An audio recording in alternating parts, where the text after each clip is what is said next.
Selamat pagi, terima kasih atas kesempatan yang telah diberikan.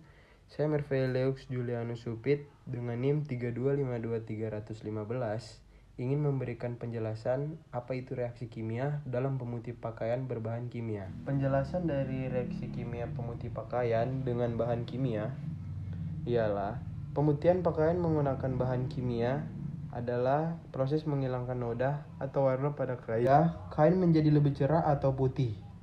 Proses ini dilakukan dengan menggunakan bahan kimia tertentu yang bekerja dengan cara mengoksidasi atau mereduksi molekul-molekul penyebab warna pada pakaian.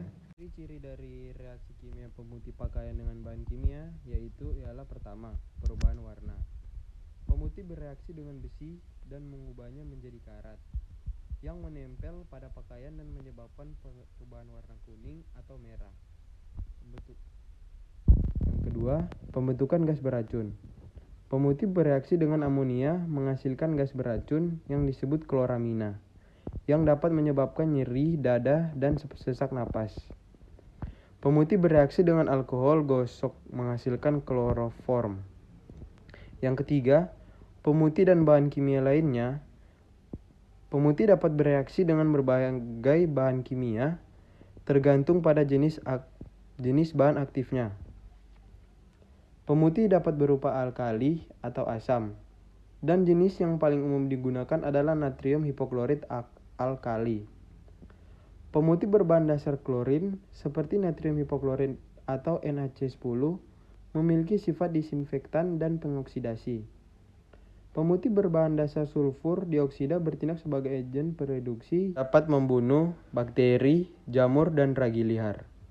Yang terakhir, pemutih dapat dinetralkan pada permukaan termasuk kulit dengan natrium tiosulfat. Lanjut, jenis-jenis reaksi pemutih pakaian. Yang pertama, reaksi oksidasi. Pemutih berbahan aktif seperti natrium hipoklorit atau NaC10 atau hidrogen peroksida atau H2O2 bekerja melalui reaksi oksidasi. Proses ini melibatkan transfer elektron dari molekul noda ke agen pemutih yang mengubah struktur kimia noda sehingga menjadi tidak berwarna atau lebih mudah larut dalam air. Contoh reaksi NaC10 ditambah H2O HOCl ditambah OH dikurang NaC10 ditambah H2O HOCl ditambah OH, di mana asam hipoklorit atau HOCl adalah agen oksidasi yang aktif. Yang kedua, reaksi peruraian. Hidroksi peroksida atau H2O2 sering digunakan dalam pemutih bebas klorin. Molekul ini terurai menjadi air atau H2O dan oksigen atau O2 saat bereaksi dengan noda, dan oksigen inilah yang membantu menghilangkan noda. Contoh dari reaksi ini adalah H2O2, H2O ditambah O2, H2O2, H2O ditambah O2. Yang ketiga, reaksi pengasaman atau netralisasi. Beberapa noda berbasis protein atau seperti darah lebih mudah dihilangkan dengan penurunan pH, yang membuat protein terdenaturasi sehingga beberapa pemutih mengandung komponen pengasam untuk membantu proses ini. Yang keempat, reaksi saponifikasi. Jika pemutih digunakan pada noda berminyak seperti surfaktan dalam noda formula pemutih dapat memecah molekul menjadi lemak atau asam lemak dan gliserol melalui reaksi saponifikasi. Yang kelima, reaksi pembentukan radikal bebas. Dalam pemutih berbahan peroksida, radikal bebas seperti hidroksil atau OH-OH dapat terbentuk. Radikal ini seperti sangat reaktif dan menyerang molekul noda, yang dapat menyebabkan degradasi yang cepat. Yang keenam, reaksi hidrolisis. Komponen noda seperti ester atau amida dapat mengalami hidrolisis terutama jika ada enzim atau pH yang mendukung, sehingga noda lebih mudah larut. Pemutih berbahan kimia sangat efektif, tetapi perlu digunakan dengan hati-hati karena dapat merusak serat pakaian dan kulit jika tidak sesuai dengan petunjuk penggunaan. Lanjut, faktor-faktor dalam reaksi kimia pemutih pakaian. Jenis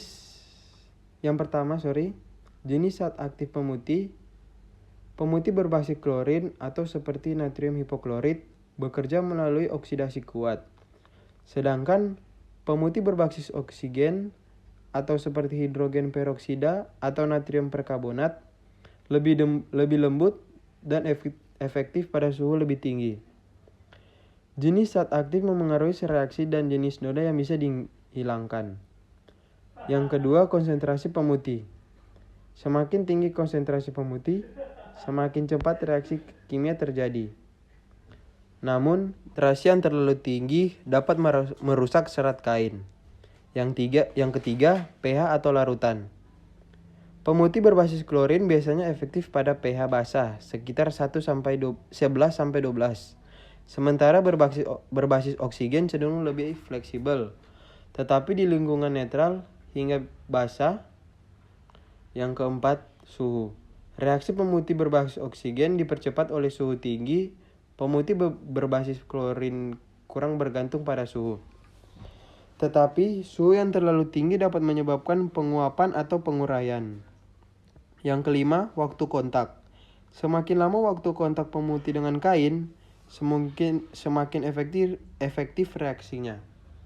Namun, paparan terlalu lama dapat merusak kain. Yang keenam, jenis kain dan noda. Pemutih lebih efektif pada noda organik seperti darah, kopi, atau jamur, tetapi kurang efektif pada noda berbasis minyak atau sintesis. Kain yang rapuh atau berwarna cenderung lebih sensitif terhadap kerusakan. Yang ketujuh, keberadaan zat lain. Adanya bahan kimia lain seperti deterjen, garam, mineral dalam air, atau logam berat dapat menghambat atau mempercepat reaksi pemutih. Yang kedelapan, paparan cahaya dan udara. Beberapa pemutih atau terutama berbasis oksigen dapat terurai lebih cepat jika terkena cahaya atau udara terbuka. Yang kesembilan, kadar air. Pemutih cair bekerja lebih cepat dibandingkan pemutih bubuk karena lebih mudah bercampur dengan air. Memahami faktor-faktor ini penting untuk kita memastikan bekerja optimal tanpa merusak pakaian atau lingkungan. Dari presentasi saya minta maaf jika ada salah kata. Selamat pagi dan terima kasih.